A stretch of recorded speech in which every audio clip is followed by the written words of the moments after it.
Welcome students. Nikhar here from Fatma Teachers Training College Ranchi. Friends, आपके द्वारा जो लगातार एप्रिसिएशन मिल रहा है उसके लिए आपको बहुत बहुत धन्यवाद। और आप में से बहुत सारे स्टूडेंट्स ने मुझसे ये जानने का प्रयास किया है कि सीटेट का प्रिपरेशन वर्तमान में जो लॉकडाउन चल रहा है इस दौरान कैसे करें ताकि वो समय का सदुपयोग हो सके। तो आप सारे स्टूडेंट्स के लिए मैं एक छोटा सा प्रयास कर रहा हूँ क्लियर करने का। देखिए, सबसे पहला काम आपको करना है सीटेट की मूल अवधारणा को समझना है। ये सिर्फ एलिजिबिलिटी टेस्ट है, योग्यता परीक्षा है। इसमें इस बात की परख की जाती है कि आप शिक्षक बनने के योग्य हैं या नहीं हैं। तो सर्वप्रथम मेरा सुझाव है कि आपने सही प्रोफेशन को ही चुना है, ये आपको खुद इंश्योर करना है। दूसरी बात कि योग्यता की परख चंद प्रश्न को पूछकर नहीं की जा सकती है, लेकिन ये एक व्यवस्था के रूप में हमारे सामने है। तो हमें अपने आप को कुछ मौलिक चीजों के साथ तैयार करना होगा जो कि इसे क्लियर करने में या इसे पार करने में हमारा सहायक बन सके।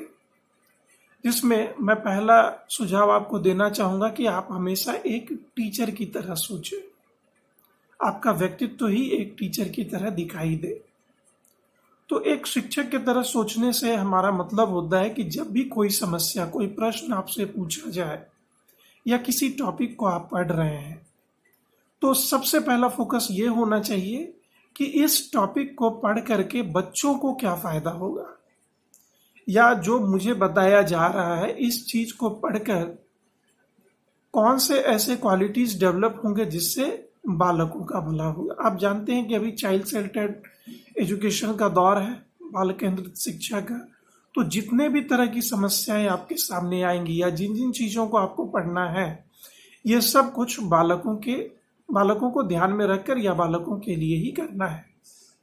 तो आपको उसके मौलिक तत्व को समझना होगा। इसके साथ साथ जब भी किसी समस्या का समाधान आप दें तो आपको ध्यान में ये रखना होगा कि इससे बालकों पर क्या प्रभाव पड़ेगा, इस चीज को हमेशा ध्यान में रखें। तो बालकों पर क्या प्रभाव पड़ेगा आपका आंसर होना चाहिए। अगर कोई भी प्रभाव जो सकारात्मक दिशा की ओर अपना असर डाल रहा हो, सकारात्मक प्रभाव डाल रहा हो, तो वही आपका सही आंसर होना चाहिए। यानी बालकों को केंद्र में रखना है और जो सॉल्यूशन हो वो भी बालकों को केंद्र में रखकर हो, जो कि बालकों पर सकारात्मक प्रभाव डालता हो। इसके साथ साथ जब भी किसी टॉपिक को आप पढ़ेंगे तो उसको पढ़ने के दौरान आपके मन में अनायास ये क्वेश्चन आना चाहिए कि इसका एजुकेशन के क्षेत्र में क्या उपयोग है। किसी भी टॉपिक को, चाहे आप सोशल मीडिया पे किसी चीज को लेकर डिस्कस कर रहे हो, या फिर आप अखबार पढ़ रहे हो, या मूवी देख रहे हो, या किसी टेक्नोलॉजी से संबंधित चीजों को जानने और समझने का प्रयास कर रहे हो, इन सारे चीजों को आप इसके शैक्षिक उद्देश्य को ध्यान में रखते हुए अगर समझेंगे तो आप एक टीचर की तरह सोचना और उसके तरह ही अपने व्यक्तित्व को बना सकेंगे। ये काफी महत्वपूर्ण है। अब बात आती है प्रिपरेशन कैसे किया जाए। तो सबसे पहले आपके पास सीटेट का सिलेबस होना चाहिए। सिलेबस को काफी गहराई से आप उसका अवलोकन करें। जिन पॉइंट्स में आप काफी सहज हैं, बिल्कुल क्लियर हैं, उन टॉपिक्स को आप बिल्कुल पहले ही अच्छे तरीके से नोट्स बनाकर कवर करके रख लें। या ऐसा भी हो सकता है कि अगर आप पूरी तरह से कॉन्फिडेंट हैं तो लास्ट टाइम में उसका रिवीजन आप करेंगे। तो दोनों तरह की स्ट्रेटजी मैंने आपको बता दी है। ये आपकी अपनी पर्सनल योग्यता और आपकी अपनी स्ट्रेटजी पर निर्भर करती है। दूसरा काम आपको ये करना है कि प्रीवियस ईयर्स के जो क्वेश्चंस हैं उनको सीटेट के वेबसाइट से आंसर सहित डाउनलोड करना है और आपको देखने का प्रयास करना है कि वैसे कौन से सेक्शंस हैं जिसमें आप वीक हैं या ज़्यादा मेहनत करने की आवश्यकता है। उन सारे सेक्शंस को फाइंड आउट करके आप नोट कर लेंगे। बहुत सारे स्टूडेंट्स आप में से पूछते हैं कि इसके लिए कौन से बुक को आधार बनाया जाए। तो देखिए, इसमें शिक्षा मनोविज्ञान से ज़्यादातर क्वेश्चंस रहते हैं और एक ही बुक में सबसे अच्छा संकलन जो है वो पीडी पाठक के बुक का है। तो आप पीडी पाठक के बुक को इसकी आधार सामग्री बना सकते हैं। वहाँ से child development and pedagogical issues के बहुत सारे क्वेश्चंस क्लियर हो जाएंगे। तो आपने सेक्शंस को अलग अलग लिख लिया, जिस सेक्शन में जैसी आपकी स्थिति है आप उसके हिसाब से उसे नोट करके रखेंगे।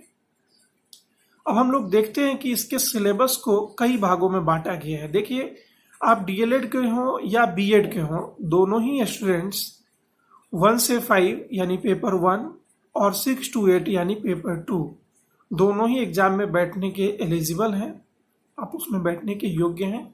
हाँ, जब भर्ती प्रक्रिया प्रारंभ होगी तो उसकी नियमावली C-TET में बैठने की योग्यता से अलग हो सकती है। ये एक अलग मुद्दा है। तो हम लोग देखते हैं कि पेपर 1 और पेपर 2 के सिलेबस में है क्या चीज और दोनों एक दूसरे से कितना अलग है और कितना समान है। तो दोनों ही पेपर यानी पेपर 1 और पेपर 2 का जो पहला सेक्शन है वह है चाइल्ड डेवलपमेंट एंड पेडागोजी और यह 30 मार्क्स का होता है। अगर आपने किसी एक मेथड पेपर के बुक के साथ पीडी पाठक के बुक को अपना आधार बनाते हैं तो इस सेक्शन से 30 क्वेश्चंस पूछे जाते हैं और आप आराम से इसमें 25-27 क्वेश्चंस तक बनाने में सफल हो जाएंगे। साथ ही साथ आप ये मत भूलिए कि प्रीवियस ईयर्स के क्वेश्चंस आपको बेहतर गाइडलाइन प्रदान करेंगे। इसके बाद जो दूसरा सेक्शन है वो है लैंग्वेज 1 का और तीसरा सेक्शन है लैंग्वेज 2 का। यहां पर पेपर 1 और पेपर 2 दोनों का सिलेबस सेक्शन ए के तरह ही पूरी तरह से समान है और पेपर 1 भी 30 मार्क्स का और पेपर 2 भी 30 मार्क्स का सेक्शन है। बहुत सारे लोग ऐसा सोचते हैं कि उनकी इंग्लिश काफ़ी अच्छी है या उनकी हिंदी काफ़ी अच्छी है और वो इस ओर ध्यान नहीं देते हैं, जबकि ये एक ऐसा सेक्शन है जिसमें अगर सही तरीके से ध्यान दिया जाए तो बहुत सारे क्वेश्चंस को सॉल्व किया जा सकता है। आप 30 में से 28 तक सही बना सकते हैं। बिल्कुल थोड़ी सी प्रैक्टिस की आवश्यकता यहाँ पर होगी आपको। हम लोग डिटेल में देखेंगे कि इसके सिलेबस में कौन कौन सी चीज़ें शामिल हैं। इसके बाद जो अगला सेक्शन है वो मैथ्स और ईवीएस का है पेपर 1 में और पेपर 2 में ये 60 मार्क्स का या तो साइंस का होगा या फिर सोशल साइंस का होगा। वहां पर आपकी कक्षा के हिसाब से ही उसी के लेवल से क्वेश्चंस पूछे जाएंगे। हालांकि ये देखा गया कि पेपर 1 में जो क्वेश्चंस पूछे जाते हैं उसमें से लगभग आधे आपके मेथड से संबंधित होते हैं, जबकि पेपर 2 में जो 60 क्वेश्चंस पूछे जाते हैं उसमें से मेथड के क्वेश्चंस होते हैं, लेकिन वो उतनी मात्रा में नहीं होते हैं जितने कि पेपर 1 में पूछे जाते हैं। तो उम्मीद करते हैं कि आपने सिलेबस के इस पूरे फॉर्मेट को, इस एग्जाम के पूरे पैटर्न को समझ लिया होगा। अब हम लोग देखते हैं कि पेपर 1 में या पेपर 1 के सेक्शन फर्स्ट में कौन कौन सी चीजें शामिल की गई हैं या हमें क्या क्या पढ़ना होगा। तो देखिए, इसमें चाइल्ड डेवलपमेंट एंड पेडागोजी को आपको ध्यान से पढ़ना है। इसके साथ साथ concept of inclusive education and understanding children with special needs, इस सेक्शन को देखना है। और तीसरा सेक्शन है लर्निंग एंड पेडागोजी। इसमें से जो प्रश्नों का निर्धारण किया गया, तो चाइल्ड डेवलपमेंट वाले सेक्शन से 15 क्वेश्चंस पूछे जाएंगे, inclusive education for special needs इससे 5 क्वेश्चंस पूछे जाएंगे और लर्निंग एंड पेडागोजी से 10 क्वेश्चंस पूछे जाते हैं।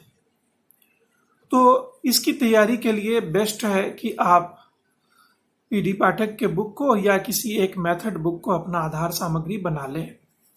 लैंग्वेज 1 और लैंग्वेज 2 का सिलेबस मैंने आपको बताया कि पेपर 1 और पेपर 2 दोनों में बिल्कुल समान है और 30 मार्क्स के क्वेश्चंस पूछे जाते हैं। जैसे पेपर 1 अगर आपका इंग्लिश है तो 30 मार्क्स के क्वेश्चंस इंग्लिश से, और यदि आपका पेपर 2 हिंदी है तो 30 मार्क्स के क्वेश्चंस हिंदी से आपसे पूछे जाएंगे। लेकिन सिलेबस में जितनी चीजें दी गई हैं वो बिल्कुल समान है। जैसे pedagogy of language development section में आप देखेंगे कि learning and acquisition, principles of language teaching, role of listening and speaking, इसके बाद है critical perspective on the role of grammar in learning. इसके बाद आप देखेंगे कि challenges of teaching language, language skill, evaluating language, teaching learning materials and remedial teachings. इतने चीजों पर क्वेश्चंस बेस्ड होंगे। तो इसमें किस प्रकार के प्रश्न पूछे जाते हैं अब आप समझ रहे होंगे।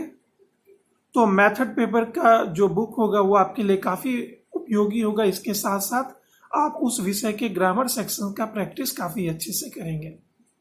जैसे कंप्रीहेंशन से क्वेश्चंस काफी ज्यादा रहते हैं और कंप्रीहेंशन में मार्क्स लाने का एक अच्छा तरीका यही है कि आप उसकी प्रैक्टिस करके वहां पर जाए।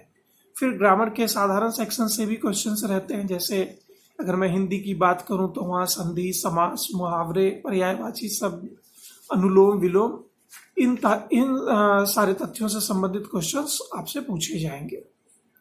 और इसके बाद जो आपका अपना पेपर होगा जिसको कि आपने इंटरमीडिएट में या फिर ग्रेजुएशन के दौरान काफी डिटेल में जिसकी पढ़ाई आपने करी है, उन सारे सेक्शन से क्वेश्चंस पूछे जाएंगे। तो कुल मिलाकर आप देख रहे हैं कि सिलेबस में बहुत ज्यादा कुछ नहीं ऐसा डाला गया है जिसे आप अपने सिलेबस या अपने बीएड या डीएलएड के करिकुलम से अलग पाते हो। जरूरत इस बात की है कि सिलेबस की पूरी समझ आपको होनी चाहिए। क्वेश्चंस कैसे पूछे जाते हैं इसका पैटर्न पता होना चाहिए, जिसके लिए आप प्रीवियस ईयर के क्वेश्चंस को देखें और ये वेबसाइट पर अवेलेबल है।